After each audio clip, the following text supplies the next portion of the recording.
Well, the actual cause of lower back pain is unknown, but it's more important to rule out the more serious things which can give rise to back problems such as cancers, infections, inflammatory problems, and even trauma. A lot of the time, people present with back problems to the specialist, and it's crucial that the more serious problems are ruled out first. Well, there are certain features which will give rise to concern. Features to do with the age. So if you have a patient who's over 50 or an individual who's under the age of 20, there are other features that associated with the type of pain. So if you have an unremitting pain which disturbs sleep, which interferes with normal daily activities, then that is a cause for concern. There are also other features like associated weight loss. If you have patients who've had a past history of cancer or on medications such as steroids, or have even had fractures in the past, these sort of things would tend to raise the alarm bells, and these type of patients must be investigated thoroughly.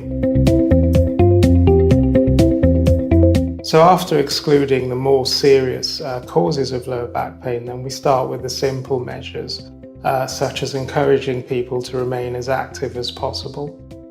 Some patients would benefit from physiotherapy, which will take different forms in terms of engagement, usually as a preliminary treatment. Patients are shown exercises to do themselves and then are given leaflets to take home. If that doesn't work, then the physiotherapists often become more involved, taking the patients through exercise sessions on a regular basis. And then we then move on to more invasive treatments, if you like, such as injections, if back pain is associated with leg symptoms as well. So cortisone injections can be used to treat pain.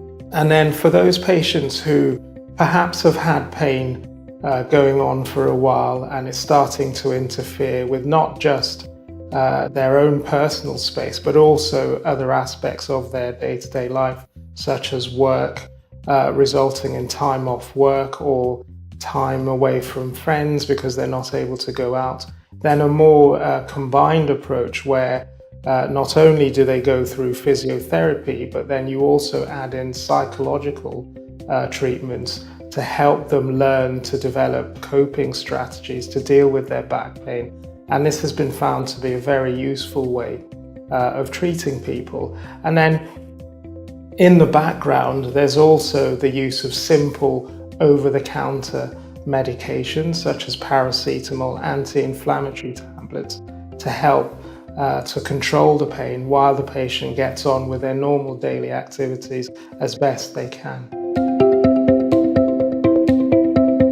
So sometimes you can have a situation where a patient's had back pain for a while in association with leg pain, secondary to a disc herniation or a slip disc, if you like.